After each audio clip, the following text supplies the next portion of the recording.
Welcome here, everyone. Welcome to week 3 of May sessions. You are participating in, excuse me, you are participating in week 3 of 4 of our leadership track. Yep. Our first 2 weeks were led by Pastor Brendan Devaney, and those sessions should be available on the church website at eefc.ca if you want to go back and rewatch them. But for the next 2 weeks, we've got Pastor Scott Marble with us, leading us through topics in leadership. Today's topic is called Situational Leadership. And I believe it will tell us, or I believe Scott will lead us through the idea of how different situations may call for different styles of leadership.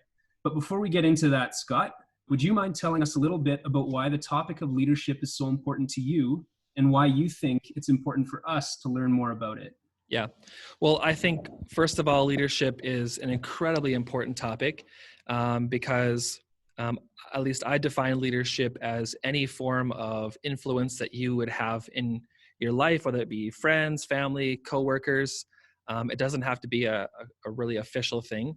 I've been in ministry now, full-time ministry, I should say. I should qualify that, for about 20 years now. And so in my time of leading, I've seen all kinds of leadership foibles, and I've also worked with some really amazing leaders. And so I think leadership is one of the more important topics that we can talk about, and it sort of dovetails in with discipleship and many other things that we do within the church. I think it's really great. I also have, and I'll probably share a few stories of my own leadership failures as well, that I've learned from it and over time. And I think it's just important for us to continue to learn in this area. Okay, I was wondering if you were going to be able to tell us a story of one of those foibles that you mentioned, or are those stories coming yet? Yeah, I would say my first initial interaction with being a leader was back in early 2000 when I began on staff with YWAM Turner Valley. And I will have to say, just for honesty's sake, I had no idea what a leader was or what I was even doing as a leader in those days. And it wasn't until 2004 that I led a team of people across Canada on sort of a missions, raising awareness, musical tour. And funnily enough, I actually came here to this church, Emmanuel. I'm sitting in the church right now. And that tour went so bad. I was such a bad leader that the people on the tour, they almost actually just quit altogether and went back because I just didn't know what to do. I didn't know how to communicate. I didn't know what situation demanded what kind of leadership. And I'll talk about this in a moment, but I sort of defaulted to one particular kind of leadership style that was most comfortable to me, but it wasn't actually helpful in every situation or even many. And I remember calling back to the main YWAM base and talking to one of the main leaders and being like, I don't know what to do. Like, should someone come out here and take over? And so I feel like since then, I've been able to learn and grow in the area of leadership. I wouldn't say I'm perfect, but I've gained a few insights, and I've been able to mostly work with some really amazing leaders and learn from them. So, yeah. Awesome. Well, before we get started, I'll just remind everybody who's with us today that we've got obviously the chat and Q&A features that should be at the bottom of your screen. And so there should be some opportunity for interaction shortly and throughout. So click around, get familiar with those two functions. And I believe towards the end of Scott's talk, we'll have an opportunity to address some questions if they come in. So yeah, take it away, Scott. Cool. Well, today we're talking about situational leadership, and I'm just going to share some slides here that I made because I think these will help us out a little bit here and just some of our definitions, some of the places that we're going to go. Just give me a second here. And hopefully everyone can see these. So, so we're talking about situational leadership, and this is why I think that this topic is important. One, because all of us, we have blind spots or gaps in our leadership.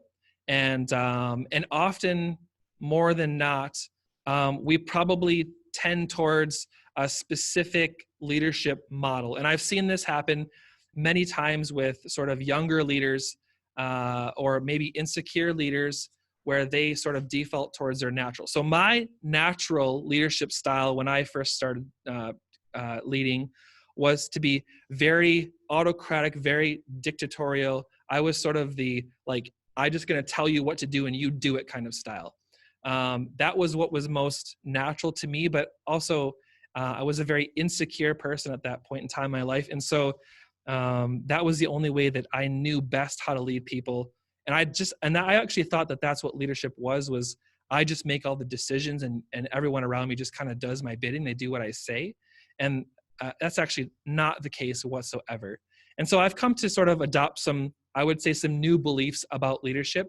And I want to share a few of those. So number one, I don't believe that there is one best style of leadership that fits every situation, everywhere, at all time. In fact, I feel every situation will determine the most productive leadership style needed for growth, productivity, or movement. And so we as leaders need to sort of assess the situation. And good leaders, like I'll say this, a good leader can perform in many different leadership styles and is to be observant of those leadership styles and adaptable to every single situation. And I've come to use this model of situational leadership over time to help as a tool to just understand what the situation is around me and what kind of leadership style I can bring to it to best help my followers. And I'm going to use that terminology of followers over and over again. And when I say followers, it's really interchangeable with employee or a member or, you know, new person to the group or new person to our organization. But when I use that term followers, it's kind of universal. So I just want to start off by asking a reflective question. And I just want to pause here and really take a moment to think about this question. So when it comes to your leadership, what's your game plan? Like, what are you going to do? Have you ever really just thought about that? What is your game plan as a leader? And then additionally, what kind of leader are you perceived to be? And then how do others view you as a leader? So are you self-aware enough to know that? Or are you honest with yourself enough to actually ask that question? What kind of leader are you perceived to be? And then what kind of leader do you want to be? How do you want to lead others? Like, what is your perceived form of leadership? Like, how would you prefer people to, you know, if you were to fast forward your career all the way till its end, like, how would you want to look back and have people perceive you as a leader? And then finally, do those two things match? So are you self-aware enough to know that how I view myself as a leader and how others view me, that I've closed the gap enough to know that those two things are pretty close? And if they're not close, then what do I need to do to sort of close that gap? But also, what do I need to do to measure that gap as well? And so I think this leadership model will help you determine that. So here's this leadership model. And this is sort of like this is how it goes. So most of us adapt our leadership style to the situation, even if we're not conscious of it. So we're doing this all the time on a hyper level. We are constantly adapting to situations. And the situational leadership model that we're going to talk about is only a framework, and it helps us to be more conscious as we lead in every situation. So it's a tool that we can sort of apply, or a grid that we can apply to the situations around us. And situational leadership provides leaders with an understanding of the relationship between an effective leadership style and the level of readiness followers exhibit for a specific task. And so, again, I want to highlight here in this statement that really what we're looking for is we're always measuring the level of readiness from a follower for a specific task. And we're going to measure those things by two different components. And you'll see here in a minute what that means.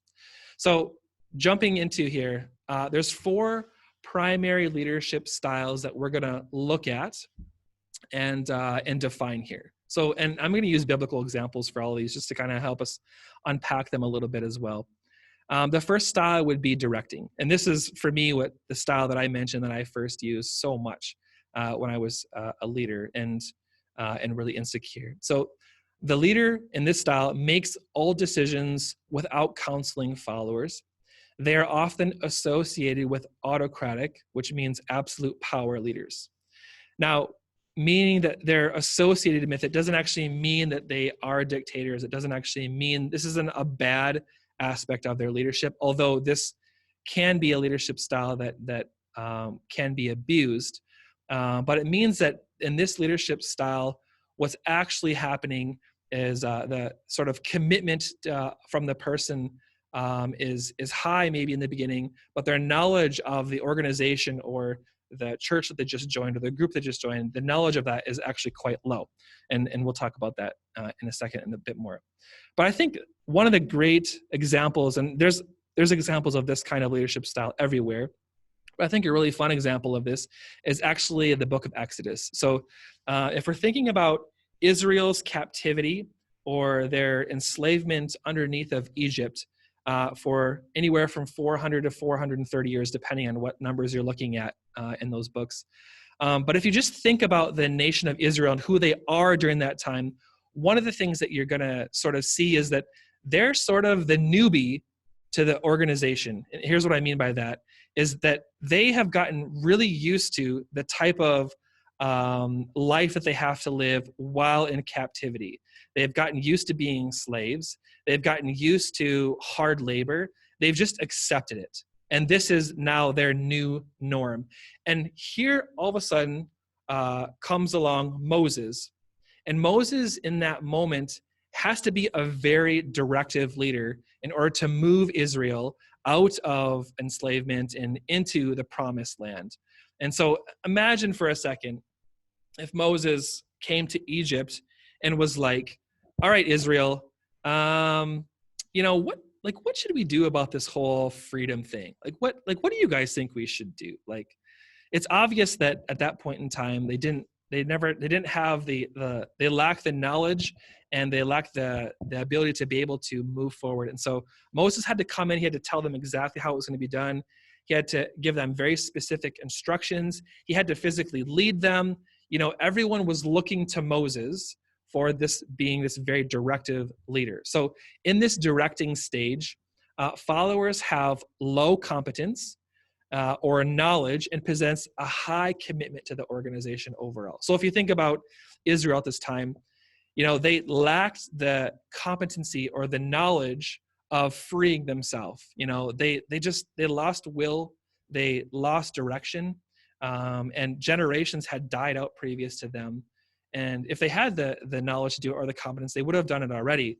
But they didn't possess that, and they had a high level of commitment to them being a nation. I mean, they still held very strongly to the building of their own nation. They were able to thrive during that time, but they weren't able to actually move any further and without another person, a director, coming in. And nearly all new followers need more directive style of leadership. So anyone who's joining a new church, anyone who's doing sort of a new to your group. And the reason why is because they have little to no real-time experience in your organization. The new employee that shows up, at your company has almost little to no understanding of how you actually do things. They might have some knowledge as to a specific skill area, but they still don't maybe know how that is specifically applied into your organization. And so they need a very directive style in this. This reminds me of a time personally when I was living in Ontario. I worked at a furniture factory let me just caveat this, for just a few weeks. And my very first day on the job, so here's how it works. I'm in this massive room. There's these pieces of furniture that are coming down this conveyor belt. My job is to recognize these pieces of furniture by a number that's written on them, like a little sticker. And then I have to find the corresponding packing box in this other portion of this huge warehouse. And I have to pack that piece of furniture in this box. So my very first day on the job, I had zero training. They literally just put me on the line and I just had to figure it out. The person that I was direct, like that was my direct, had really like a hands-off approach. They didn't train me whatsoever. So what ended up happening was I never really did my job to any level of proficiency. I was always asking questions about what to do like every few minutes because no one was handing me anything of training in that time. And needless to say, I quit that job after a few weeks because I was so discontent with it. Leaders must focus their attention on tasks, orientation, and procedures rather than to the relationship of a new follower, as a relationship does not exist yet. And let me just say this, we're not saying that relationship is not important, because it is. Relationship is very important, and we'll see as we go through these leadership styles. We're just merely noticing that their knowledge of the tasks is high priority right now. That's the higher priority. Relationship is still important, but it's higher priority, their knowledge of the tasks, the orientation, how we do things, the procedures. And honestly, this is one reason why at Emmanuel, I call it house rules, but this is one reason why we talk about specific things over and over again. It's why we talk about giving and how we do that. It's why we talk about next steps, what they are and where to go to do those. It's why we mention to people where the welcome center is when we were actually gathering here at a church. You know, these things, they helped orient people to how we do things here in our house. And it helped for the new person that was showing up to know, okay, this is how this, this organization or this particular church works. Imagine if from the stage, we told people or asked people, how would you like to give today? Like that would be a complete chaotic mess. And so, and with things like this, we need to be a bit more directive. And then because they lack knowledge of how things work around here, leaders must spend extra time working with a new follower, offering clear instructions, and this is important, regular follow-up. So there's a high amount of what I call babysitting during this time, where we're constantly following up that person, making sure that they're doing the tasks correctly, because this is the time frame often when you want to make sure that they really understand how to do things correctly at the start. Directing is about encouraging and motivating at this point, celebrating positive results and offering suggestions. The goal is to motivate the follower to rise to the next level of their ability. And so encouragement is really high in this stage. And as we follow through these stages, and as someone becomes more confident in their job, you're going to see the less amount of positive reinforcement that they need in a regular. It's not to say that we don't encourage them or give them positive reinforcement sometimes, but it's not needed on a micro level all the time. So that's directing. Next stage that someone's going to go through is what we call coaching. So in this stage, the leader is more receptive to input and feedback from the followers than the dictating style, and they sell their ideas and plans to the people they are trying to obtain cooperation from. So we're moving a little bit away from the leader just being the one that hands out all of their directives, now to the leader is a little bit more receptive of input and feedback. A great example of this is the book of Nehemiah, chapter 2, verses 17 through 18. We're going to read those ones specifically.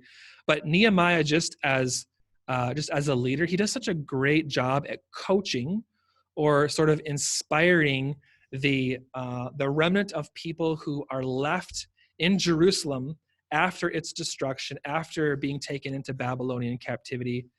He does a great job of inspiring them to rebuild the walls of Jerusalem.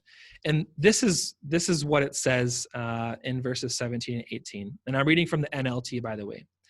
But now I said to them, this is Nehemiah speaking, you know very well that what trouble we are in. Jerusalem lies in ruins, and its gates have been destroyed by fire. Let us rebuild the wall of Jerusalem and end this disgrace. Then I told them about how the gracious hand of God had been on me and about my conversation with the king. So we had a previous conversation with the king in Babylon. And they replied at once, yes, let's rebuild the wall. The people reply. So they began the good work. And so I think it's so great that in a little bit of background here, a little bit of context, Nehemiah spends a great deal of time figuring out, what this vision that he has to rebuild the walls of Jerusalem are from God. He's the cupbearer to the king. which is a really awful job to have. It essentially means that you're the poison tester for the king. Your job is to ensure that the king is not going to be hurt in any specific kind of way. And so you're the one who's sort of that gate to make sure that happens. But through this amazing, useless position, Nehemiah didn't see this coming, but he actually gains access to the Babylonian king to be able to share his grievances about what's happening to, his beloved city of Jerusalem. And so he actually is able to ask the king at that time, can you give me letters that give me passage through all of these different regions that will get me through safety? Can you get me letters that will get us stones, that will get us trees, that will get us all the materials that we need in order to rebuild these walls? Then he goes to Jerusalem. And imagine this, there's already a bunch of people in Jerusalem. And they know that the walls have been destroyed. They've seen, this remnant of people have seen this city in ruins for a long time. And then all of a sudden, this foreigner Nehemiah comes, this Jewish guy who just tells them, or is going to tell them, like, you should rebuild the walls. So the amazing thing is how Nehemiah goes and inspires the people. And he does it with, he calls the attention. And there's a bunch of other passages in there that I can't read, I don't have time for. But he just calls the people to the attention of what needs to happen. But he sort of lets the people start to own it, which I think is a great quality of a coach. In this stage, followers have low to some competence or knowledge and possess a low commitment to the organization. So if we're thinking about people entering into a business, a new employee, this person is going to have a very low, understanding of the way things work, or they might start to now being able to grasp elements of their job, but they possess a very low commitment to the organization overall, because they don't yet know if this is the thing that they want to buy into. And so this is a really helpful thing as a leader to help them create buy-in. And then coaching is for followers who have developed some competence along with an improved commitment. The follower is not entirely confident of their abilities, but is getting there. So we're moving along the path here. And then leaders still need to focus on tasks that require a significant commitment of time. So they need to decipher what's still very much priority. And the focus can now expand to the developing relationship with the follower, building on the trust that has begun with the development. So they can be a little more or less babysitting and hands-on, and start to actually develop relationship and building those roads of trust, which will help down the road a great deal.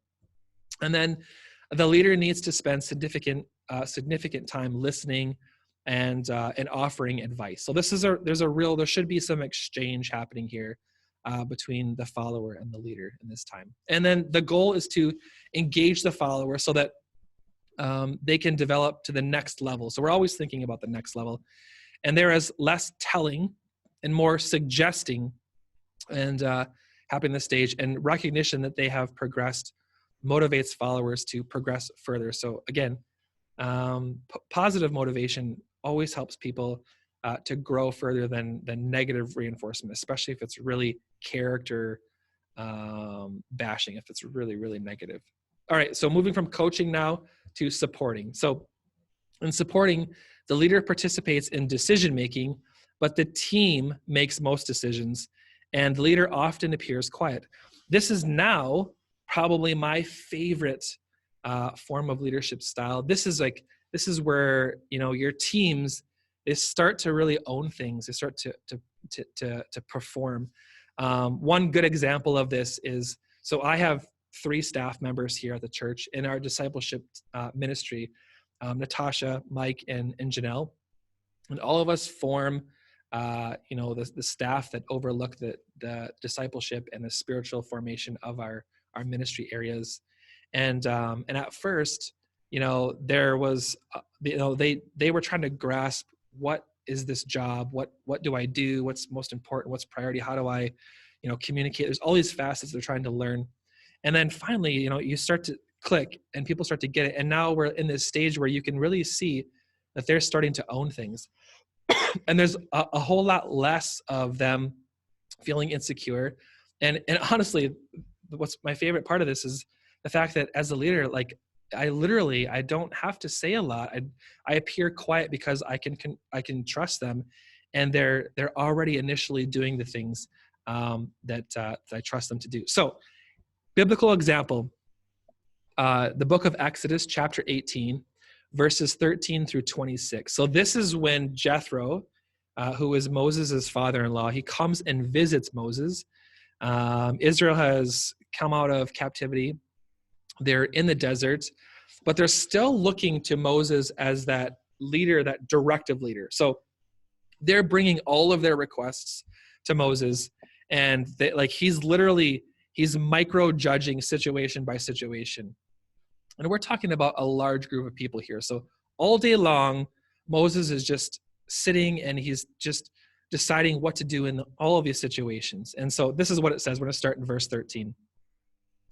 The next day, Moses took his seat to serve as judge for the people. This is what he was doing in those times. And they stood around him from morning till evening. So all day long, he gets to hear people complain. And when his father-in-law saw all that Moses was doing, so Jethro, for the people, he said, "What is this that you are doing for the people? Why do you alone sit as judge while all these people stand around you from morning till evening?" So Jethro is calling out, he's saying to Moses, look at the situation that's being created around you. And Moses answers him, because the people come to me to seek God's will. So he's still thinking of himself in the same leadership style as what he started with in the first place.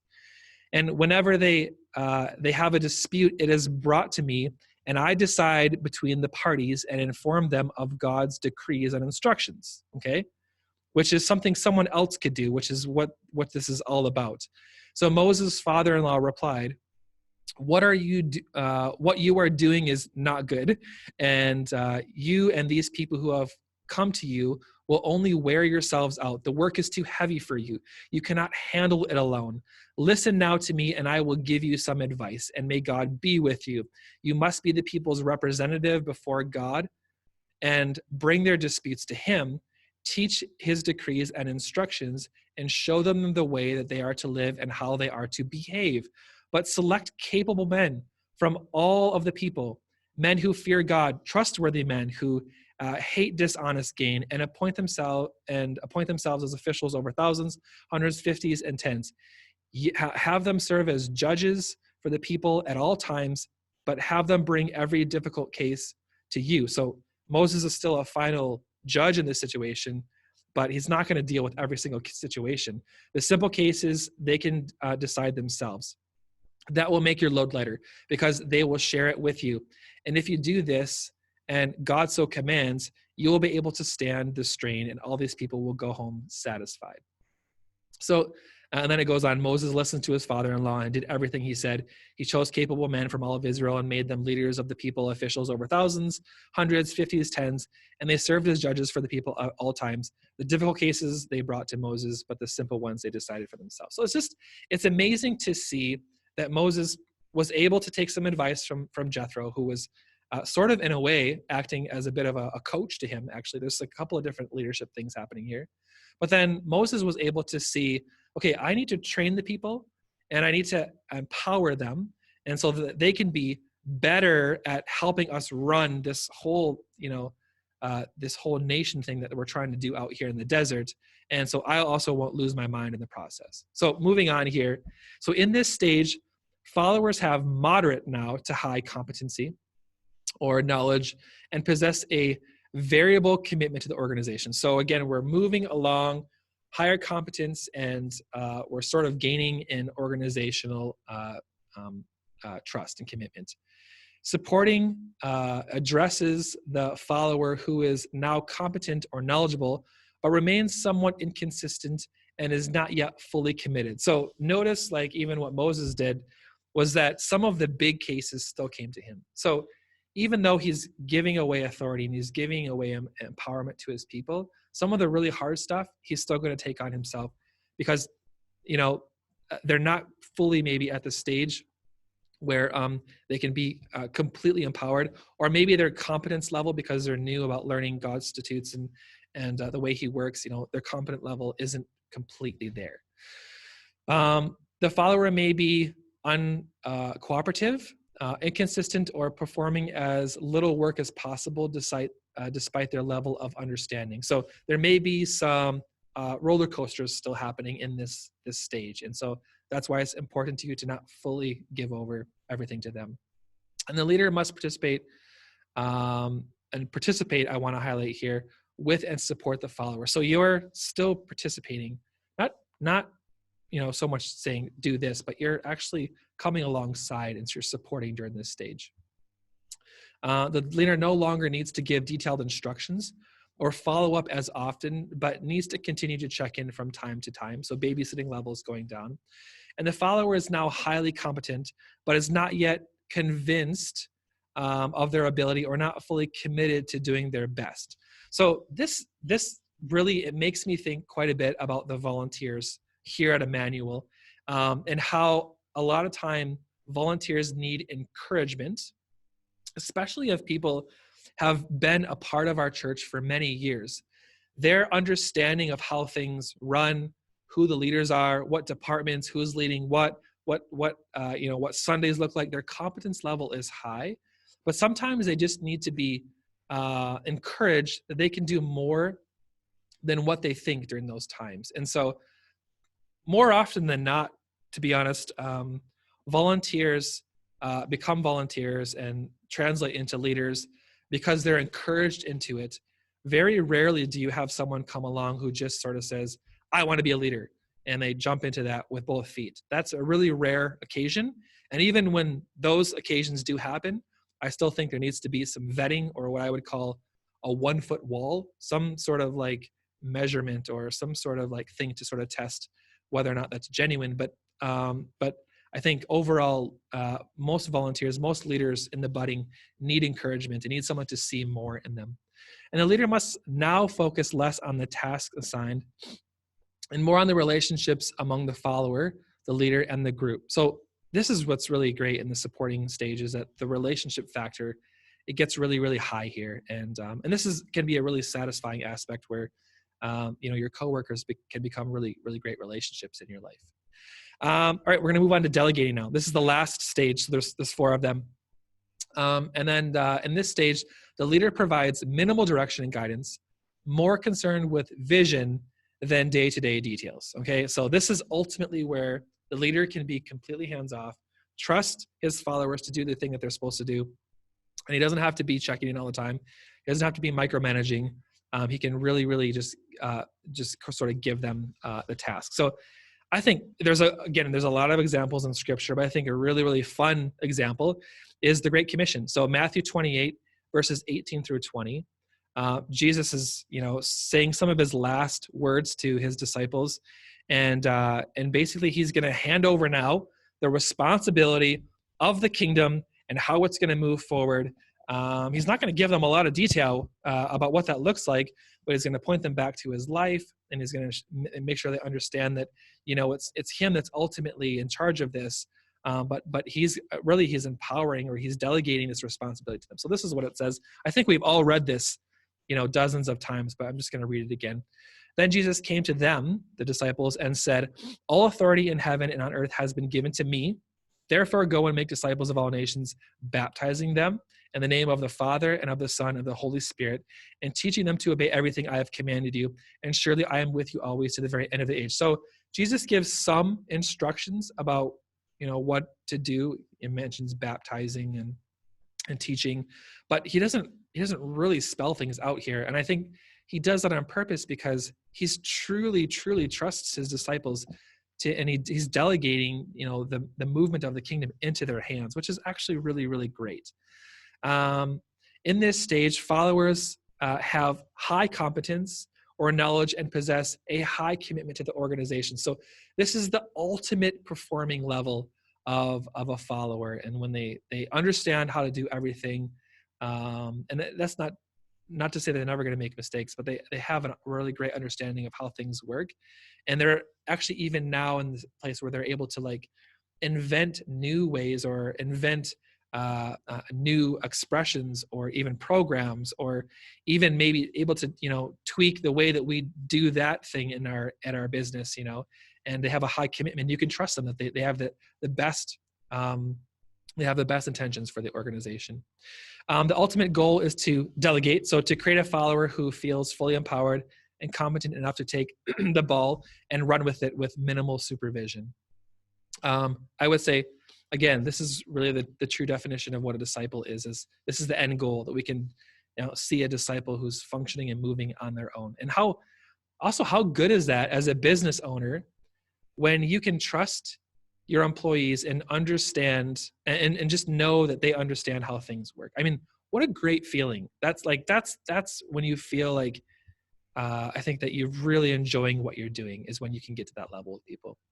The follower is highly competent, highly committed, motivated, and empowered. The leader can now delegate tasks to the follower and observe with minimal follow-up, knowing that acceptable or even excellent results will be achieved. And then there is a low focus on tasks and a low focus on relationships. There is no need to compliment the follower on everything they do, although continued praise for outstanding performance is good. Now, that's just to say, like, when I first, started with some of my staff, like, I remember there was occasions where, they're trying to learn certain aspects of technology that we use at the church. I'm literally sitting next to them and I'm like, okay, now click on that button. Oh, good job. Open up that screen. Oh, that's exact. You got it. That's right. Imagine me doing that now. I think they would find me very annoying. And so there's not as much of that whole hands-on aspect. So here's my application for you. I just want to go through 3 actions that I think that we should be asking ourselves, or that we should take, maybe just to help us adjust the way that we're leading, or even recognize how we're leading, and to help us be more effective in this way. So number 1, stop leading in the dark. What I mean by this is find a leader that will lead and hold you accountable.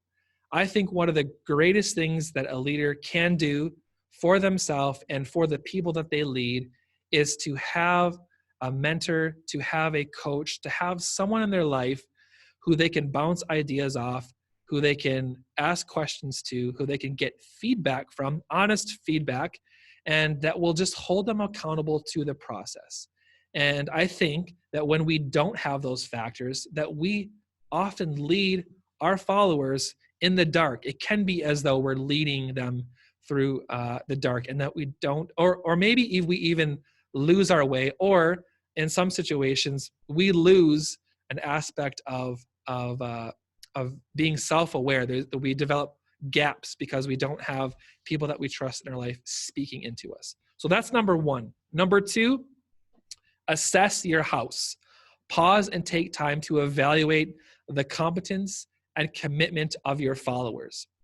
And so if you haven't just sat down in a while and evaluated where your people are at with their understanding of how things are being done and their commitment to your organization or your business or your group or your program or your leadership, whatever, then I think it's time to sit down and to do this. And I don't think it's time to continue to leading them into whatever you're doing, but I think it's time to really sit down and to make an assessment. Number 3, draw up a game plan. This is going back to my initial question. Do you have a game plan? So after doing those things, figure out what kind of leader you want to be and be it. Stop trying to sort of blindly throw darts at a dartboard. Try to figure out as best as you can what you want to be about your leadership. And just to build into next week, what we're going to be talking about is value-based leadership. And so often we as leaders, but just as people in general in life, we come against hard situations, and we need to make big decisions that have impact on people, on structures, on dollars even, and we need to figure out what we make those decisions based on. I'm a big advocate for making those decisions based on the values that we have developed in our life, because if we're not true to our values personally or the values of the others that we're leading, I think that we can make some really, really bad decisions. So we're going to talk about the next week of what it looks like to be a value-based leader and to make those decisions. But before we go there, I would say drop a game plan. So just to review here, I'm just going to go back. Stop leading people in the dark. Assess your house and draw up a game plan. And just because I love to give credit where credit is due, I just want you to know that the concept of situational leadership is not me. It's actually developed by Paul Hershey and Kenneth Blanchard. They're the ones who developed the spiritual leadership model. And you can visit kenblanchard.com for more details and resources on this topic. I believe they have courses and books and all kinds of assessments that you can take that will help you advance or turn the dial up on your leadership here. So I'm going to have Kyle jump back in here. And let's see if we have any questions now. Because if not... Yeah, I've got one for you, Scott. Oh yeah, fire away. So you presented these 4 leadership styles kind of as or at least it seemed to me that they were a spectrum, kind of from left to right. You say that the goal in every situation is ultimately to move from directing to delegating, if possible? Yeah, like not necessarily. When we're talking about the progress of someone inside of an organization, I wish I had the organizational model that Ken Blanchard puts out, but it was hard to place that on here somehow. What we're really measuring is their competency and their commitment. Okay. And so, yeah, exactly. And so what we're looking for in each situation is to measure those two things. And so what we want to do is not necessarily, the goal isn't always to move people, because as a leader, you may not actually have the opportunity long-term to actually develop someone or help them move in a certain direction. But you may have to walk into a situation and realize that this group of people, oh, they're actually really, really good at their job. They actually know what's happening and they're super committed to it. So I don't need to come into this situation with the hammer and start hammering everyone and telling them what to do. Or the opposite might be happening. I may get to a situation and I might notice no one knows what's going on. Like no one has any skill here. And they're all like, they're all kind of 1 foot out the door kind of already. Okay, so now what kind of leadership style do I need to have to in this moment? So obviously I need to, as a leader, give them some really clear direction as to what we need to do and where we need to go. I need to inspire them to get 1 foot back in the door and to start moving forward. So I think it's just helpful for us as not necessarily as a spectrum, but as a tool that, like I said, we can lay over every situation, help us give us some direction of what kind of leader is demanded of us in situations.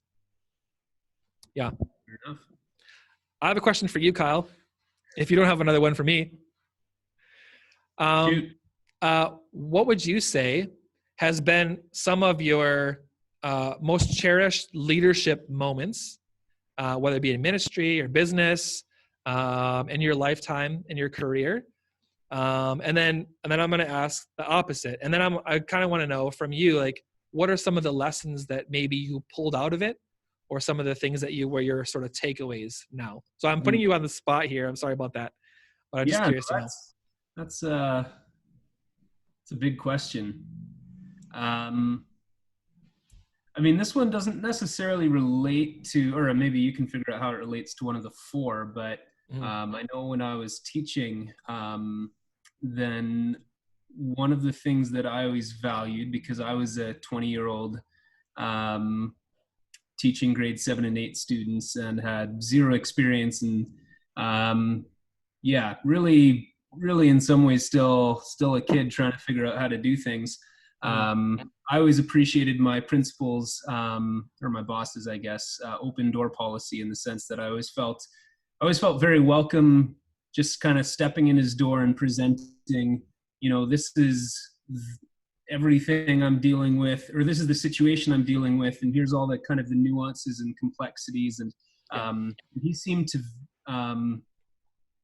he would provide lots of wisdom, but I also felt like he was quite okay with the way that I processed things and the way that I dealt with things. Like I didn't feel like, I felt very, very free to make my own decisions, but also to ask him what he thought. So yeah, that's good. One of my cherished leadership people that I've learned a lot from was the base director of Youth of the Mission Lakeside, Montana. His name is Gordon McDonald, and he was there for I think about 16 years as the director of that organization. And the thing that he said encapsulated his time there was, my job was to sort of get the ship moving in one direction. And so what he recognized early in his career was that Lakeside, Montana, third largest YWAM base, large entity. They had many different schools. I mean, it was a college campus atmosphere. Was it even just size-wise a large base with all kinds of stuff happening?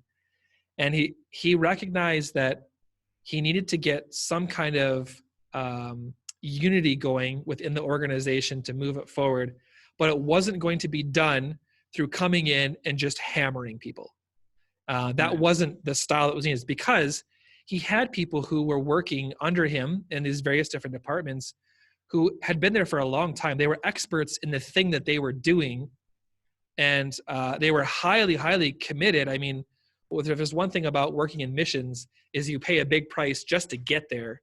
All the work it takes to get there, the fundraising, leaving all of your stuff behind, moving locations, sometimes even changing into different cultures. The price was high, so they were highly committed. So he didn't need to come in as this strong delegating leader. He could come in and actually be more supportive and actually give them more of a coach sort of attitude, and cast some vision, and to continue to call them to that vision, continue to nurture them back into that unity. So I appreciated his approach to it, because I felt like that was a mature view of his organization. He was self-aware enough to know himself and aware enough to know his organization, and he made the appropriate steps to do the right things to see success. So I think that to me is like that's a fairy tale leadership story right there. It's the Cadillac of leadership stories that I think we all can aspire to be in some way or another in our life. So yeah. Sure. Well, if there's no more questions, I think that wraps us up for this evening. Fair enough. Yeah. Well, I will say this. Thank you, Kyle, so much last week for just doing all of this hosting, and then even hosting tonight as well. And I just want to just quickly send a quick reminder to people for tomorrow night. We're still doing these at 7 p.m. Kent is talking tomorrow evening specifically about technology, and he calls them the glowing squares, and how our family does with those. And then we have our sort of hot topics / helpful topics that happens on Thursday nights too. So please come out and visit us and hang out with us. Yeah. Thanks so much, Kyle. We'll see everyone later on. All right. Bye.